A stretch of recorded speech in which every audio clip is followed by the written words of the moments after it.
Newly sworn-in President of Ghana, John Dramani Mahama may have mistakenly introduced Nigeria President Bola Ahmed Tinubu as the President of the Federal Republic of Ghana during his inaugural address after he was sworn into office at the Independence Square in Accra, the capital of the West Africa country. President Mahama, during acknowledgement of guests before he began his inaugural speech, said, "Your Excellency, Bola Ahmed Tinubu, the President of the Federal Republic of Ghana and the special guest of honor for this occasion." Local media reported that several African leaders, including those from military-led Burkina Faso and Niger, were in Ghana's capital, Accra, Tuesday, for the inauguration and return of President John Dramani Mahama. The event was attended by several world leaders, including the Economic Community of West Africa States, ECOWAS Chairman, President Bola Ahmed Tinubu. Mahama had led Ghana from 2012-2016, returned to office after he won in the nation's 2024 general elections. John Dramani Mahama was sworn in by the Chief Justice, Gertrude Araba Esabasaki Tokolu, as President of the Republic of Ghana. Mahama succeeds Nana Akufo-Addo, who took over from him in 2017. This marks Mahama's return to the presidency after 7 years, following his victory in Ghana's December elections. Nana Jane Opoku-Agyemang made history as the first female vice president of Ghana. Mahama and Opoku-Agyemang, both candidates of the National Democratic Congress, won the election with Mahama securing 50% of the votes. He polled 6.3 million votes, defeating his closest rival, Mahamudu Bawumia of the ruling New Patriotic Party, by a margin of 1.7 million votes. Acknowledging his defeat, Bawumia quickly considered and addressed the nation, saying, "The people of Ghana have spoken. The people have voted for change at this time, and we respect it with all humility." On his X account, Mahama confirmed receiving a congratulatory phone call from Bawumia.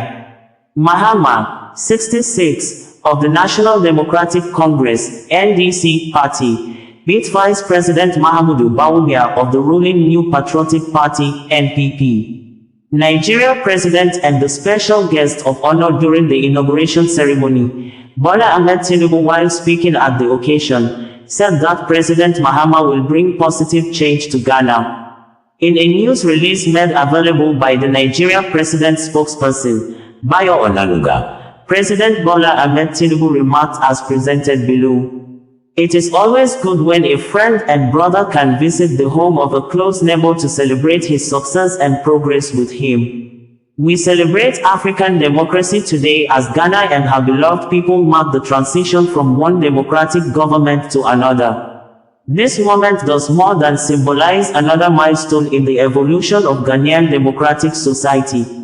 It lays to bear the question of whether Ghana and Africa are capable of democratic and productive and men of the Nigeria police force have arrested a male and female bomb victims in connection with the bomb explosion that occurred on Monday at Tsangagyar Sani Uthman Islamiya School at Kuchibuyi village in Bwari Area Council of Nigeria Federal Capital Territory, Abuja, after 3 suspects from Katsina State brought the improvised explosive device, IED, to the school owner and thus tampered with it, causing deaths and injuries. FCT Police Command, in a press statement on Monday by its spokesperson, Josephine Ade, said, 2 out of the 3 men from Katsina State died in the process of the bomb explosion and the surviving suspect, and another female suspect that sustained injuries from the bomb explosion, have been hospitalized under strict police custody. The Police Command press release reads in quote thus, "The FCT Police Command regrets to inform the public of a tragic incident involving a suspected bomb explosion that occurred on January 6, 2025, at approximately 11 a.m. at the Tsangagyar Sani Uthman Islamiya School, located in Kuchibuyi village, basin area of the FCT. Upon receiving a distress call from the Saki of Kuchibuyi, a team of police operatives, including the Command's Explosive Ordnance Disposal (EOD) team and the area commander of Kubwa, swiftly mobilized to the scene. The area was immediately cordoned off to protect residents and facilitate a thorough investigation. During the rescue operation, victims were promptly evacuated and rushed to the hospital for medical attention. Preliminary investigations revealed that 3 men from Katsina had visited the owner of the Islamic school, Malam Adamu Ashimu. The 3 visitors are suspected of having brought the explosive device with them. Tragically, 2 of the men died in the explosion while tampering with the improvised explosive device, IED, on the school veranda, while the 3rd man and a female trader sustained severe injuries and are currently receiving treatment under police guard. The FCT bomb squad has confirmed that it was an IED explosion, as remnants of the device have been recovered. Malam Adamu Ashimu, the owner of the school, has been taken into custody for questioning, and further findings will be communicated in due course. The Commissioner of Police, FCT, CP Olatunji Desu, urges members of the public to remain vigilant and report any suspicious activity, behavior, or items that may resemble improvised explosive devices to the police via our emergency numbers 0806 158 1938, 0803 200 3913, 0802 894 0883, 0705 733 7653, crew 0810 731 4192, and PCB 0902 222 2352. Safety advice for residents of FCT. 1. Stay alert. Be aware of your surroundings and report any unusual behavior or items to the authorities. 2. Do not touch suspicious objects. President Joe Biden and his wife, Jill, on Monday traveled to New Orleans to attend the interfaith prayer service for peace and healing with the families of 14 persons that were killed and 35 others injured on New Year Day truck-driving terror attack at French Quarters along Bourbon Street when the victims were celebrating the season around 3 a.m. local time.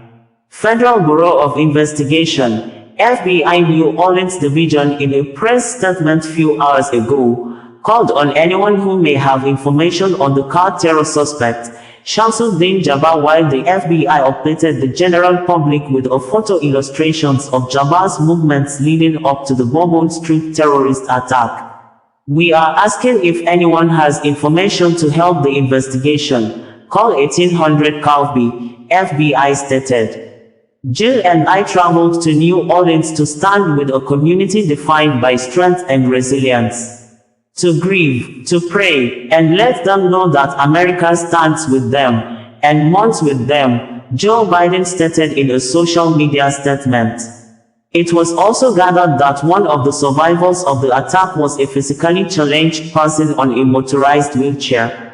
In a statement, Todd Terrell stated that, yesterday, our founder and President Todd Terrell visited with NOLA terrorist attack victim Jeremy Sensky and his family at University Medical Center in New Orleans.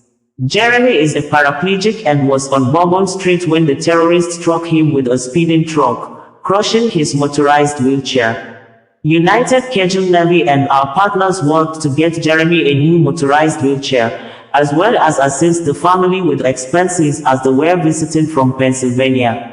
Our UCN chaplain Tony Dike has also been on hand for days counseling victims' families on navigating the difficult process of obtaining public assistance. We are also distributing comfort cups, which are weighted, therapeutic stuffed bears that have been given to the families who have experienced traumatic events. We also brought comfort cups following the Maui fires and Hurricane Helene devastation in Florida and North Carolina. Pray for Jeremy and the other victims of this senseless terrorist act. FBI, New Orleans, alongside our federal, state, and local partners, opened a Family Assistance Center, FAC, to provide services and care to the victims of the Bourbon Street terrorist attack, according to the press release by FBI on Monday, stating that the FAC offers crisis assistance including mental health services, financial and lodging assistance, and other resources. Anyone present during the attack can also retrieve personal effects or items left behind. This center is for victims, their family members, and anyone present at the Bourbon Street attack, even if they were not physically injured.